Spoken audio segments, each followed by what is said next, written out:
ओम श्री गणेशाय नमः। ओम श्री सरस्वती नमः। जय व्यास जी महाराज। जय श्री सुखदेव जी महाराज। 11वां अध्याय। श्री कृष्ण का द्वारका में प्रवेश तथा सबसे यथा योग्य मिलन। सूत जी कहते हैं, सोनक, द्वारका के समीप पहुंचकर श्री कृष्ण जी भगवान ने जनता के वियोग जन्य विषाद को शांत करते हुए अपना शंख बजाया। शंख की ध्वनि सुनकर सब लोग भगवान का स्वागत करने के लिए आगे बढ़े। भगवान श्री कृष्ण जी के समीप पहुंचकर लोगों ने नाना प्रकार की भेंटें उनको समर्पित की और गदगद वाणी से कहा, हे भगवान, हम आपके चरण कमलों में प्रणाम करते हैं। आप ही हमारे माता पिता, सुहृदय और बंधु हैं। आपने ही हमें स्नात किया है। जिस दिन से आप हमें छोड़कर हस्तिनापुर चले गए, तब से हमारा एक एक क्षण करोड़ों वर्षों के समान व्यतीत हुआ।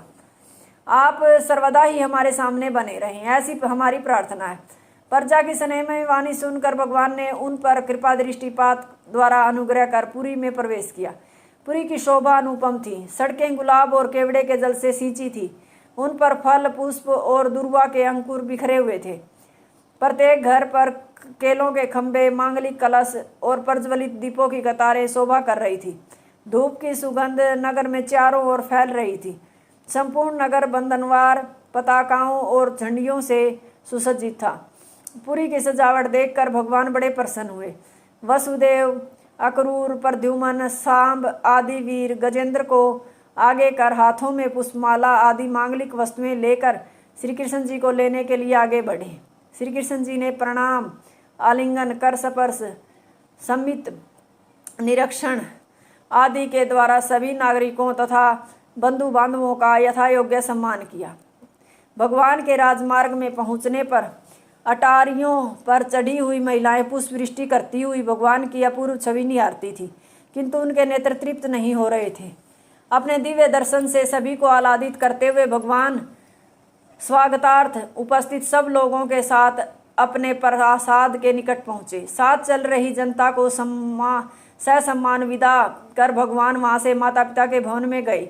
वहाँ पिता और माताओं को चरण स्पर्श पूर्वक प्रणाम किया। माताओं ने बड़े स्नेह से भगवान को गोद में बैठाकर प्यार किया। तदंतर भगवान अपनी पत्नियों के भवन में गए। भगवान का दर्शन कर पत्नियों को अपार हर्ष हुआ और वे अपने अपने पुत्रों के साथ भगवान से मिली। आनंद अतिरेक से उनके नेत्रों में आंसुओं की छड़ी लग गई। जिस चरणों में चला लक्ष्मी भी अचल होकर निवास करती है, प्रतिक्षण अभिनव दिखाई देने वाले भगवान के उन चरणों को वे छोड़ना नहीं चाहती थी। भगवान ने मुस्कुराते हुए सबको सांत्वना देकर उनका वियोग जनित संताप दूर किया। जिस दिव्य महिलाओं के अनुपम सौंदर्य से मोहित काम के भी हाथ से धनुष गिर पड़ा, वे दिव्य नारियां भगवान के मन में तनिक भी शोभ उत्पन्न न कर सकी। यह भगवान का दिव्य ऐश्वर्य है, इसे विरला ही समझ सकता है। प्रथम स्कंद का 11वां अध्याय समाप्त। हरिओम तत्सत।